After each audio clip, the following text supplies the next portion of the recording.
ونعوذ بالله من شرور أنفسنا وسيئات أعمالنا من يهده الله فلا مضل له ومن يضلل فلا هادي له وأشهد أن لا إله إلا الله وحده لا شريك له وأشهد أن محمدا عبده ورسوله أما بعد فإن خير الكلام كلام الله وأحسن هدي هدي محمد صلى الله عليه وسلم وشر الأمور محدثاتها وكل محدثة بدعة وكل بدعة ضلالة وكل ضلالة في النار.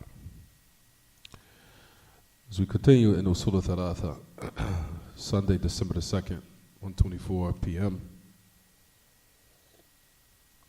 which agrees with the Gregorian calendar 2018, which agrees with the Islamic calendar Rabi' al-Awwal, the 23rd of the month of the Hijri calendar Rabi' al-Awwal, in the year 1440 after the Hijrah Mustafa alayhi salatu wassalam. We will continue with Surah Thalatha.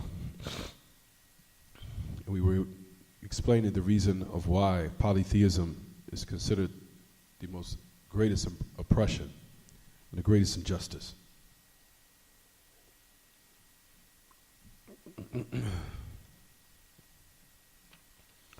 You'll find that a lot, that as he says in the Surah Thalatha, he says, وَأَعْظَمُ مَا نَهَا عَنْهُ الشِّرْكِ. The greatest of what was prohibited is polytheism, which is to call on other than him along with Allah, or call on other than Allah along with him. So we were explaining the principle where it says, وَأَعْظَمُ مَا نَهَا عَنْهُ الشِّرْكِ وَهُوَ دَعْوَةُ غَيْرِهِ مَعَهُ. The most tremendous of what has been prohibited is polytheism, which is to invoke other than him along with him. Tabaraka wa ta'ala. We were talking about how polytheism is considered the greatest of oppression. This is where we stopped at. We stopped at the point where it says of the different, or we were explaining the different reasons of why polytheism is considered the greatest of all sins. It is why you'll find that the muwahhideen, those who are upon tawheed, why they start with this affair and they emphasize its importance. You'll find that their concentration on this matter is intense to the point where the people will have or gain knowledge of this matter so they could be on the most utmost of what they say of ihtima, or being on the utmost of being or to being on guard against falling into this type of sin. This is an unforgivable sin in which Allah has said that He promised, and that Allah has promised He will never forgive for it. And if that is the number one sin that Allah said He will not forgive, then why should that not be at the top of the list of what we should be learning?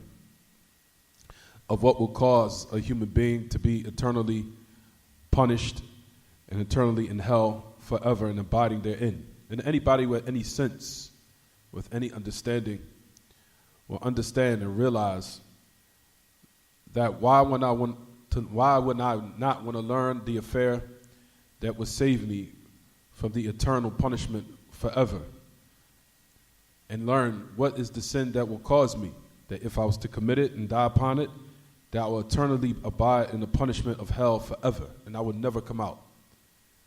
So you'll find that this is a tremendous matter in which separates and makes ourselves distinguished from the people of falsehood. Because those who truly want good for the people, you'll find that they begin with this matter in their da'wah and their call, because they know the importance of it.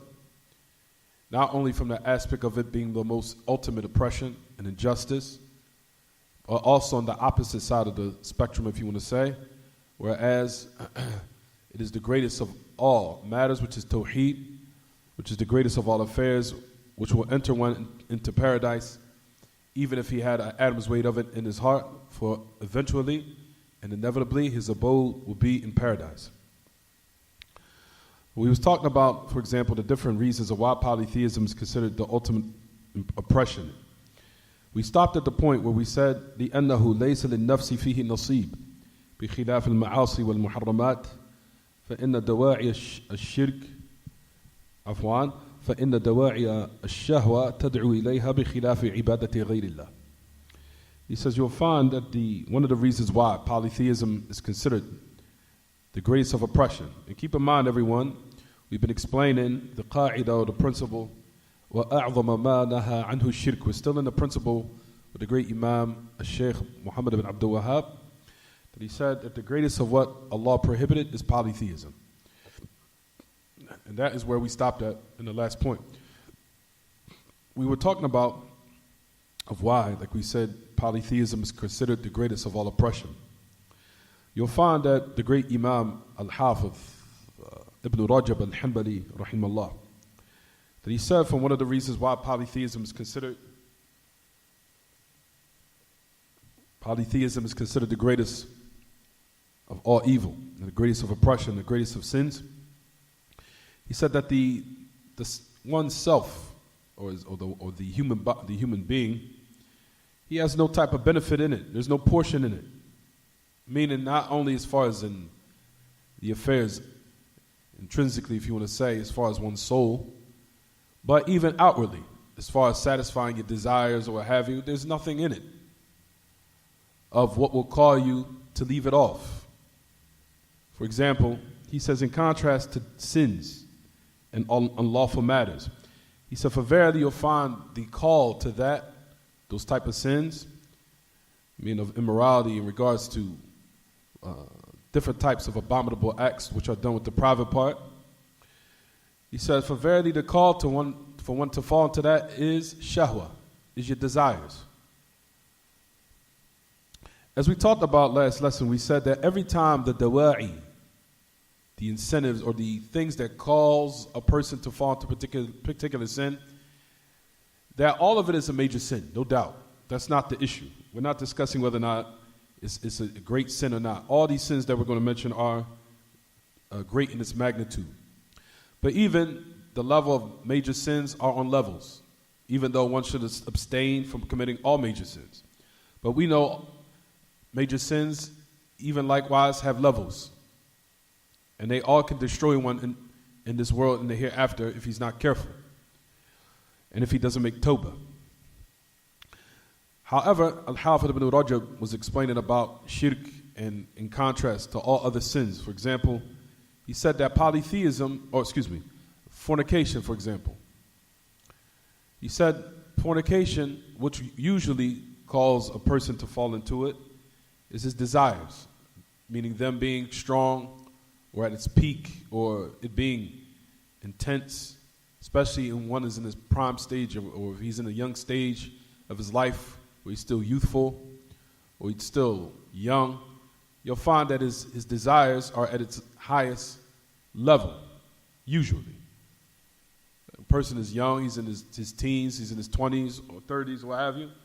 You'll find that his desires have reached its highest level, where if one isn't careful and he maneuvers and steers those desires in its proper place, then it can cause him to fall into major sins. However, the dawa'i, like we said, is strong. What's the call to that particular sin is strong, which is desires.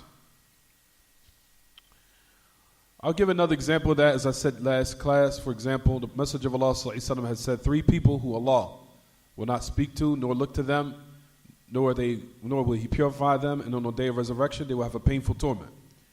So the Messenger of Allah sallallahu alaihi wasallam said, he said, "Shaykhun zanin wa a'ilun mustakbir." So the one that part of the narration it says, he says, those people who will receive this type of punishment, he said, an elderly man who's a fornicator. An elderly man, a shaykhun zanin, an elderly man who fornicates, who is a fornicator. Why did the Messenger of Allah sallallahu say that an elderly man that fornicates? Why? Because the dawa'i what called him to fall into the sin is weak, as it pertains to, or weak, or it's less. Because we know, alhamdulillah, if a man preserves his body, even at the times when he's elderly, that he still could be and have desire. But usually, a person that reached a level or a period or stage in his life where he's elderly or he's older, usually his desires become settled and they become less intense. They're not as strong as they was when he was in the stage of his youth. So the fact that when a man becomes in this point or stage in his life, you'll find that Ahl Ilm say usually a person that reaches this point of his life, he's usually trying to prepare for the hereafter. He's done his family, like if you want to say he's raised his family, he's raised his children, or what have you. He said this person becomes, and we know when he's elderly, one usually should have gained a lot of wisdom from all the experiences and trials in his life. He gained some wisdom. He's more settled in his desires. He's settled in his mind. His mind is mature. He should, in this point and stage of his life, that you'll find that a lot of his time is devoted towards meeting Allah now.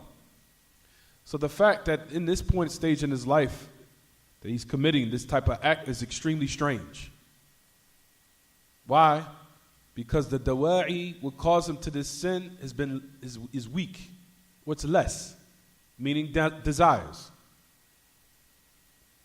So the dawa'i is less. So now a major sin as it pertains to him is higher in its level, and it's higher in its magnitude. Because the dawa'i is what is weak. The call to fall, make him fall into fornication now, is considered weak, or it's considered less. So every time the dawa'i, as we said, becomes less, the sin becomes greater with Allah Ta'ala. Because they say that that's an indication of what they call su at-tawiyya, of an evil type of demeanor, or an evil type of if you want to say, of nature that one now has within himself. So the dawa'i is less. So that's the reason why the Messenger of Allah said in this hadith that this person will have this painful torment, because the dawa'i is less. Because he's now become older. Likewise, you'll find in the same narration, the Messenger of Allah said, he says, وَعَائِدٌ مُسْتَكْبِرٌ. He said, a man who's impoverished, but he's arrogant. He's impoverished, he's in a state of poverty, but he's arrogant. So the Messenger of Allah, and Hamzah ibn Rajab was mentioning and explaining this hadith, he said, this person likewise is similar to the first.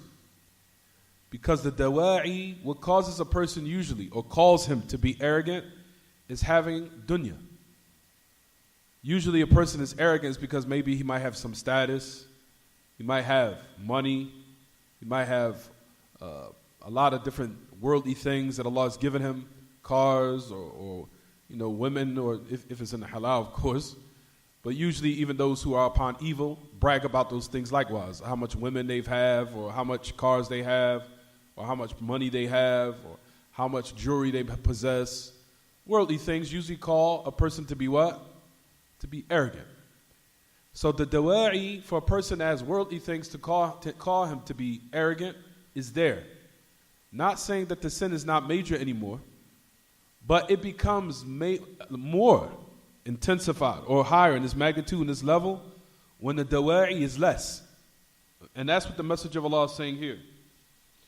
Saying, for example, how is a person poor, or how are you impoverished when you have nothing that calls you to be what? Arrogant, because you don't have anything. So the dawa'i is what? The dawa'i, as it pertains to him, is less. So the sin becomes higher in its magnitude. Similar to that is polytheism. Same thing. So the first two examples we gave, the elderly zanin, the elderly fornicator, and the impoverished one who's arrogant, similar to that is polytheism. Polytheism, what causes you to not leave it off? All it takes is not to do it. The dawa'i is not strong to call you to fall into polytheism. All you have to do is raise your hands and ask Allah. Raise your hands and make dua to Allah. Pray and fast and do it for Allah. So ultimately there's no nasib, there's no portion of reward in this type of sin. And what calls you to fall into it is not something that's stressful. It's not something that is going to be a burden upon you to leave off, because the desires for it is either weak or it's not there. So the fact that one is falling into polytheism now, then his sin is even more what? Greater. Why? Because there's no calling or no dawa'i. Dawa'i, as we said, those matters that calls one or incites one to fall into sin. Like, for example, there's all types of sins out there. For example, of stealing, or for example, of stealing. For verily, that also likewise entails desires. For example, one might be in a state where he's deprived, and he might not have much. So the dawa'i that caused him to fall into his major sin is there because maybe, for example, he's in a state of survival. Not saying that this is justified. It's still a major sin to steal. Because Allah Ta'ala has promised that if one works hard and diligent enough, Allah Ta'ala will provide for him. And He will give him what will be adequate, and it will sustain him, and it will be enough. And besides that, however, let's just say now, if a person just stole, and he's rich, and he still steals, then the dawa'i is less. So now the sin becomes even more what? Greater. For example, a person steals and he already has money. A person steals and he already has wealth. A person begs and he already has wealth. So the dawa'i as it pertains to him is less. So now the sin becomes what? Sin becomes what? Greater. Does everybody understand the qa'idah, the principle I'm mentioning? Does everyone understand? There's a sister on the other side. Does she understand? G. So that's one of the other reasons why that we said polytheism is considered the greatest of all oppression. And also the other reasons that we clarified and said that Allah Ta'ala had mentioned that He will never forgive for this sin if it's committed.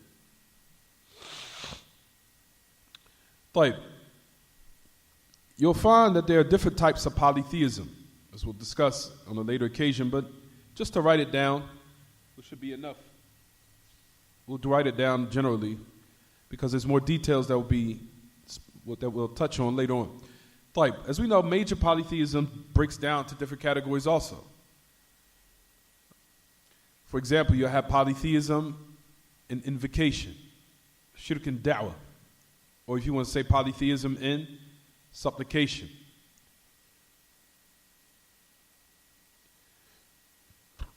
You have polytheism in supplication, meaning those who invoke, or even all the aspects and affairs of worship. And I think it's clear. As we know, the polytheists of the time of old, Allah Subhanahu wa Ta'ala will talk about in His book, will speak on the mushrikeen in His book, and a lot of ayat. One of them is in Surah Al-Ankabut, ayat number 65. Allah Ta'ala says, فَإِذَا رَكِبُوا فِي الْفُلْكِ دَعْوُوا اللَّهَ مُخْلِصِينَ لَهُ الدِّينَ فَلَمَّا نَجَّاهُمْ إِلَى الْبَرِّ إِذَا هُمْ يُشْرِكُونَ. He says, when you boarded the boat, and you sailed, and you set off in the sea, and when those different types of difficulties touched you, meaning that the waves came, or storms might have afflicted them, or tested them, or what have you, He says, when that times of severity, or times of adversity, and of fear, and fright, and horror, when it instilled fright in you because of those waves being high, and the storms coming, you invoke Allah, sincerely purifying your worship for Him alone. He says, and then when He saved you, you attained that security to the land, hence you return back to your polytheism. This narration is to show how the polytheists of old, that they used to commit polytheism only during times of ease, not during times of not during times of relief.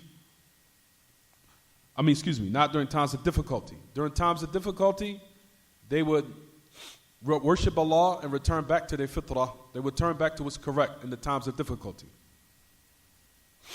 They would turn back to the tawheed of Allah in times of difficulty. And when Allah granted them ease and that security, they would return back to their polytheism. They would return back to their what? To their polytheism. In the times of ease, not the times of difficulty. He says, in contrast of these days of times, he says, you'll find that the mushrikeen of our days, They commit polytheism in both circumstances, in the times of hardship or difficulty and in the times of ease and comfort. He says, so they, the polytheists of these days, and even when we regretfully say, even with some of the Muslims, you'll find that they commit polytheism, especially for those who test it with the deviant sect of Sufiya. You'll find that they commit polytheism in both circumstances and in both cases, in the times of severity or difficulty or hardships, and during the times of comfort and ease and relaxation.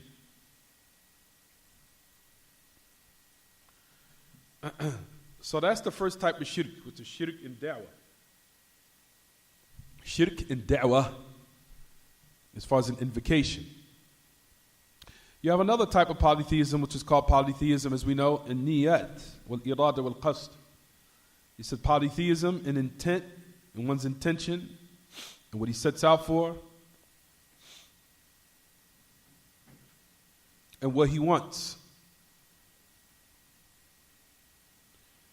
That's another type of polytheism, which is very, very inconspicuous and is very, very dangerous, in which you'll find that even from the ai*imma of the past, who said of this affair being one of the most difficult matters upon the servant, which to make sure that his intention is always, as far as in his righteous actions and his performance of righteous actions, that he's doing it only for Allah and not doing it for showing off or to attain some type of praise of people or attain some type of good reputation so the people can praise him upon their tongues, or for merely looking at him and seeing him and then praising as a result of some type of righteousness that he's carrying out. You'll find that in Allah Ta'ala says in his book, which is his Surah Hud, ayat number 15 and 16. Allah Ta'ala says in his book, "Man kana yuridu al-hayata ad-dunya wa zinataha nuwaffi ilayhim fiha wa hum fiha la yubkhasun. Ulaika alladhina laysa lahum fil akhirati illa an-nar wa habita ma san'u fiha wa batilun ma kanu ya'malun." He says, whoever wants the worldly life and its glorification or its decoration, he said, we will fulfill for them in it therein, meaning of those actions that they perform and what they wanted to attain of worldly benefit. Meaning of those righteous actions that's supposed to be sincerely for Allah. That's what we're speaking about. He says they will not be decreased therein. He said they are those that in the hereafter they will have nothing but the hellfire. And is fruitless of what they performed, what they did of those righteous actions. He says, and false and invalid of what they did. The ayah is pertaining, of course, to those righteous actions that's supposed to be sincerely for Allah Ta'ala alone. No more, no less. And it's talking about polytheism and the affairs of one's intent, and what he sets out for, and what he wants. Ibn al-Qayyim, rahimahullah, in his book called Al-Jawab al-Kafi, he talked about this type of polytheism, meaning an intent, and in one's intentions, what he sets out for, what he wants. He said this statement of benefit where he says, وَأَمَّا الشِّرْكُ فِي الْإِرَادَاتِ وَالنِّيَّاتِ فَذَلِكَ الْبَحْرُ الَّذِي لَا سَاحِلَ لَهُ وَقَلَّ مَنْ يَنْجُ مِنْهُ فَمَنْ أَرَادَ بِعَمَلِهِ غَيْرَ وَجْهِ اللَّهِ وَنَوَى شَيْئًا غَيْرَ التَّقَرُّبِ إِلَيْهِ وَطَلَبَ الْجَزَاءِ مِنْهُ فَقَدْ أَشْرَكَ فِي نِيَّتِهِ وَإِرَادَتِهِ. Ibn al-Qayyim, rahimahullah, that he said, as for polytheism and one's intent, and what he wants, and what he intends, and what he sets out for. Listen to what he says, rahimahullah, it's in the Jawab al-Kafi. He said, for verily that is a sea that has no coast to it. What does he mean by that? Meaning that how vast it is. How vast it is. He says that it's very, very small, minute of people who be saved from it. وَقَلَّ مَنْ يَنْجُ مِنْهُ. He says a very small of who will be secure and save himself from it. Meaning polytheism and showing off. as we know, which is polytheism, in which Allah Ta'ala will expose on the day of resurrection. Those who committed polytheism in intent, as we know, with the hadith of the man who attained martyrdom, and the man who read the Quran and disseminated knowledge, and the man who gave sadaqah, that these will be from the first of those who will be brought on the day of resurrection and humiliated. Why? Because they fell into this type of polytheism, which is polytheism in intent and what one sets out for, meaning by his righteous actions, some type of praise of the people, and some type of reputation or something that's reputable as far as in praise in his reputation, or people looking at him and praising him of some type of righteous actions he's performing. Doesn't matter whether he's in jihad or setting out in a legislated battle, or in disseminating religious knowledge or recitation of the Quran, or you'll find who Allah has given some type of wealth and he spends it in the cause of Allah. As we know that particular hadith, the Messenger of Allah alayhi salatu wasalam had talked about they would be the first in which they would be burned in hell. May Allah Ta'ala preserve us from that. And also the one who the Messenger of Allah alayhi salatu wasalam also said in the hadith, he says, "Man talab al-ilm mimma yubtagha bihi wajhu Allah la yata'allamahu illa liyusiba 'arada min ad-dunya lam yajid 'arfa al-jannati yawm al-qiyamah." There's a narration that says, whoever seeks knowledge in what is supposed to be sought only for Allah, but however he seeks it in order to attain some type of commodity of the worldly life, meaning he's doing it for other than Allah, he says he will not smell the fragrance of paradise. There's another narration where it says, he said, "Man ta'allama ilman liyumari bihi al-ulama wa liyubahi bihi as-sufaha wa liyasrifa wujuha an-nas ilayhi fahuwa fi an-nar wa fi riwaya fan-nar fan-nar." The Messenger of Allah alayhi salatu wasalam also said another authentic hadith, which is collected in Tirmidhi and other than them, where he said, whoever learns knowledge in order to argue with the scholars or those who are learned, meaning that they just seeking knowledge just to argue with people, to prove that I can be I'm more knowledgeable than you. He said, لِيُمَارِيَ بِهِ الْعُلَمَاء, in order to argue with the scholars and those who are learned. لِيُمَارِيَ بِهِ الْعُلَمَاء وَلِيُبَاهِيَ بِهِ السُّفَهَاء, in order to also brag and boast over those who are foolish, to brag and boast the foolish ones, the ignorant ones. Or in order to turn the people's heads towards him, the Messenger of Allah said, "Fannar, fannar," the hellfire, the hellfire, the hellfire, the hellfire. May Allah Ta'ala save us from this type of polytheism in intention. Because you clearly see that Ibn al-Qayyim mentions in the Jawab al-Kafi, he said that this is a seed that has no coast to it. Meaning there's nothing that can save you from it except that if one asks Allah Ta'ala to give him tawfiq, to fight himself as far as in his intention. You'll find that the Messenger of Allah gave a remedy for this type of shirk, for this type of polytheism, where he taught the hadith or this narration to Abu Bakr as-Siddiq. The Prophet ﷺ had taught Abu Bakr as-Siddiq this narration, this dua, where he said, Abu Bakr, he says, I'll teach you a supplication that was, inshallah, will be a reason for one being saved by this type of shirk, this type of polytheism, which is polytheism in one's intention. I'll give the people a reference for it later on. He says, say, Abu Bakr, Allahumma inni a'udhu bika an ushrika bika wa ana a'lamu wa astaghfiruka lima la a'lamu. Wa fi riwaya, Allahumma inni a'udhu bika an ushrika bika shay'an wa ana a'lamu wa astaghfiruka min adh-dhanbi alladhi la a'lamu. Even when I was in some of the lessons with Sheikh Ubaid back in 2004, when he was teaching Kitab al-Tawheed, he said this dua, and he said that this is from the supplications that one asks Allah to help save him from this type of polytheism, in which the Messenger of Allah taught Abu Bakr as-Siddiq radiyallahu anhu ardah, say, O Abu Bakr, O Allah, Allahumma inni a'udhu bika an ushrika bika wa ana a'lamu O Allah, he says, I seek refuge in you that I commit polytheism with you and I know it. أنا أشرك بك وأنا أعلم وأستغفرك بما لا أعلم. He says, and I ask your forgiveness for what I do not know. In another narration it says, Allahumma inni a'udhu bika an ushrika bika shay'an wa ana a'lamu wa astaghfiruka min adh-dhanbi alladhi la a'lamu. I see, oh Allah, I seek refuge in setting up partners with you, anything. This is nakira. في سياق النفي فتفيد العموم. That I set up partners with you, anything. Any type of polytheism. So it's generalizing all types of polytheism, even in one's intent. He says, I seek refuge in you that I set up partners with you, anything. And I know, and I seek your forgiveness from the sin in which I do not know. Or what I did not know I committed or what have you. وَاسْتَغْفِرُكَ مِنَ الذَّنْبِ الَّذِي لَا أَعْلَمُ.